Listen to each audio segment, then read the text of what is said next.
একটা hero charisma আছে, IRCC bike, বাংলাদেশের সবচেয়ে ফ্লপ বাইক। আর ওরে খাই, এই যে যাইতেছে গা, ওরে আমি 4 নম্বর গিয়ারই খাই দিছি ভাই।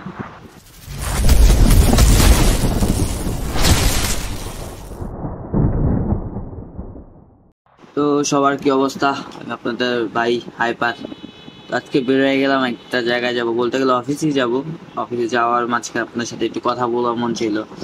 তো আমাদের বাংলাদেশে হচ্ছে নানান রকম বাইক ঢুকে, নানান রকম বাইক ফ্লপ হয় বা রিসেন্ট ভ্যালু করে যায়, বা চাইনিজ জাপানিজ বাইকের ভিতরে অনেক প্রবলেম আছে। জিপিএক্স টিপিএক্স বাইক, বিভিন্ন রকম বাইক আসে, যে বিভিন্ন রকম কথাবার্তা আমাদের ভিতরে চলে। ইভেন চাইনিজ বাইকের ভ্যালু করে যায়। তো এর মাঝখানে একটা মানে এই বছর শেষে নাকি জানি 2024 সালে আসছিল একটা বাইক, মানে খুব ধুমধাম করে আসছিল, বাট ধুপ করে পড়ে গেছে। ঠিক আছে, যেমন হিরো এক্সিমা হায়ার সিসি ভিতর আসছিল। লুকটা মানে কাইন্ড অফ মানে স্পোর্টি টাইপের। ঠিক আছে, হায়ার সিসি ছিল 210 সিসি না 250 ছিল, যেটাও আমি ভুলে গেছি। বাট আজকে হঠাৎ করে মানে এই বাইকটা দেখার পর বাইকটা নিয়ে কথা বলতে মন চাইলো। তো এই বাইকটা হচ্ছে ভাই এমন একটা বাইক বাংলাদেশে যে মানে আসার সাথে সাথে ফ্লপ। একটা কথা আছে না, যে একটা বাইক আসলো, এক দুই বছর স্টে করলো, আর দেন যা হচ্ছে ফ্লপের কাতারে গেলো বা ভাইরাল হইলো বা ভালো একটা ফিডব্যাক নিলো, বাট না, এই গাড়িটা ভাই যখন আসে এর মনে হয় আসার সাথে সাথে ফ্লপ। এখন ভাই এই গাড়িটা মনে করেন আমি কিনলাম 4 লাখ, 4.5 লাখ টাকা প্রাইস, সব মিলা 4,60,65 যায়। কেনার পরই পরের দিন যদি বেচতে চাই, গাড়ি দাম এসে পড়ে 2 লাখ, 2,10,000, 2 লাখও অনেক সময় দিতে চায় না। ঠিক আছে, 1,90,000 80,000 টাকা দাম কয় এত হায়ার সিসি বাইকটা। মানে রিসেন্ট ভ্যালু নাই, মানে নাই বললেই চলে। ঠিক আছে, তো এই যে আমার সামনে হিরো এক্সিমা, হ্যাঁ হিরো এক্সিমা, এইটা নিয়েই কথাটা হইতেছিল। তো হিরো এক্সিমা বাইক আপনার আহ, ভালো ছিল বা খারাপ ছিল বলবো না, হিরো বাইক মোটামুটি ভালোই, খারাপ না। এখন এই বাইকটা হচ্ছে আমাদের জন্য না। এখন যদি বলেন কেন, বাইকটা ভাই বিশাল বড়। ইভেন হচ্ছে আপনার রেসিং বাইক বা হচ্ছে স্পোর্টসি বাইক চালাবে অ্যাটলিস্ট আমাদের মতো ইয়াং জেনারেশন, একটা মানে মুরব্বী টাইপের লোকটা এই গাড়ি চালাবে না। ঠিক আছে, এই গাড়ি আমি খাইয়ে দিছি, 210 সিসির গাড়ি ভাই, আমি হচ্ছে মাত্র 150 সিসির গাড়ি আমি খাইয়ে দিছি। ওটা টানবো দেখছেন আপনি ভিডিওতে, আমার কাছে মনে হচ্ছে ও টানবো। তো এই গাড়ির বেশ সুইচের সমস্যা ছিল, স্টার্টের সমস্যা ছিল, গাড়ির সাউন্ড সমস্যা ছিল, পিছনে সিটের সমস্যা ছিল, বা হাজারো সমস্যা ছিল এই গাড়িটার ভিতরে। ঠিক আছে, কিন্তু একটা গাড়ি হাজার সমস্যা থাকার পর ব্র্যান্ড প্রমোট এর উপরেও অনেক সময় বাইক সেল হয়। সো যেটা হিরো করছে, বাইক প্রমোট করছে, মার্কেটিং করছে, বাইক সেল হয়েছে। কিন্তু এমনও আছে যখন হিরো এক্সিমা বের হয় 2 মাসের মাথায়, যেমন এখন রয়্যাল এনফিল্ড হচ্ছে বিভিন্ন সেকেন্ড হ্যান্ড শোরুমে আছে, তখন হিরো এক্সিমা ছিল সেকেন্ড হ্যান্ড শোরুমে ভরপুর ছিল।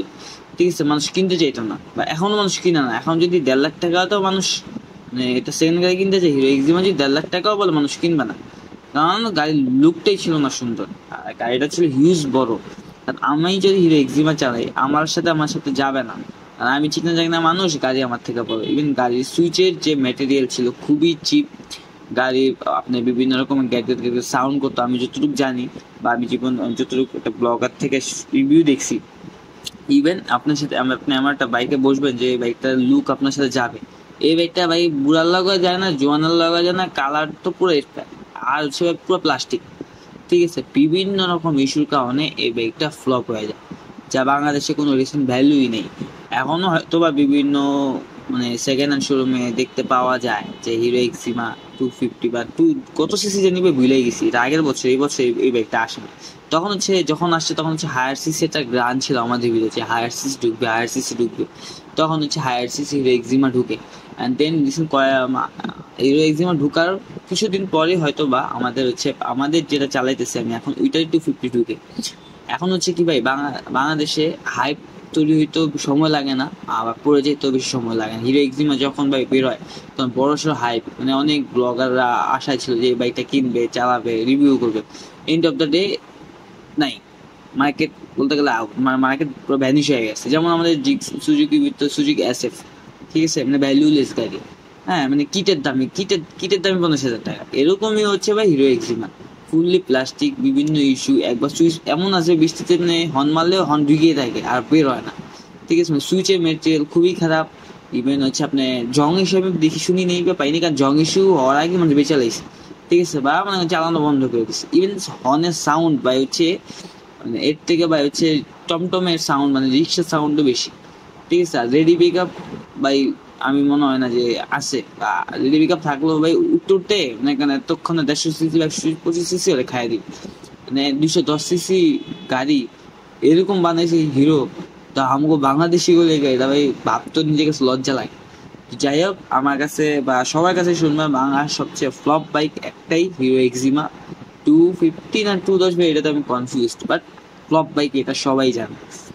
তো এই বাইক যদি কেউ কিনতে চায় কিনতে পারবেন, খুবই কম মানে হায়ার সিসি মজা যদি নিতে চান বা ফ্লেক্স মজাও নিতে পারেন, 2,10,000 বা 15 দিয়ে পাই যাবেন। মানে একটু খুঁজতে হইব ভাই, এখন মনে হয় কেউ সেকেন্ড হ্যান্ড শুরু করে কেউ কিনে না, কারণ এটা কিনলেই লস প্রজেক্ট, মানে ইনভেস্ট করে মানে প্রফিট করার পসিবিলিটি থাকে না, কারণ কেউ কিনেও না এটা। যাই হোক, আমি বাইকরে পচাইতেছি না, বাইক কোম্পানিরও পচাইতেছি না, বাট বাইকটা আসলে আমাদের জন্য ছিল না, এই লুকও সুন্দর ছিল না। যারা কিনছে তারা হচ্ছে জাস্ট হচ্ছে মানে শখের বসে কিনা কট খেয়ে গেছে, যেমন রয়্যাল এনফিল্ড অনেক মানুষ আছে শখের বসে কিনা কট খেয়ে গেছে, কট খাওয়া যাওয়ার পর সেকেন্ড হ্যান্ড শোরুমে হচ্ছে ঝুলতাছে বা বেচতেছে, সেকেন্ড সেল দিয়ে দিচ্ছে। তো হুজুকে বাঙালি আমি হচ্ছি ভাই কাইন্ড অফ হুজুকে বাঙালি, মানে ভাইরালি সেটা আমার কিনতে হবে, ভাইরাল শেষ সেল দিয়ে দিতে হবে, বাট অরিজিনালি কারা মানে যাদের দরকার তারা কিন্তু কিনতেছে না এইসব বাইক, এইসব বাইক থেকে দূরেই আছে। যে যে বাইকের অনেক হাজারো প্রবলেম, একটা মানুষ বাইক কিনবে সব রকম সুবিধা পাবে, কম প্রবলেম থাকবে, সলিউশন বেশি থাকবে, বাট এই বাইকের প্রবলেম সলিউশনের থেকে ভালো সাইড থেকে বেশি খারাপ সাইডে বেশি ছিল, দ্যাটস ওয়াই বাইকটা ফ্লপ ছিল। তার বেশি গা যাবো না, আজ এ পর্যন্তই। সবাই ভালো থাকবেন, খোদা হাফেজ।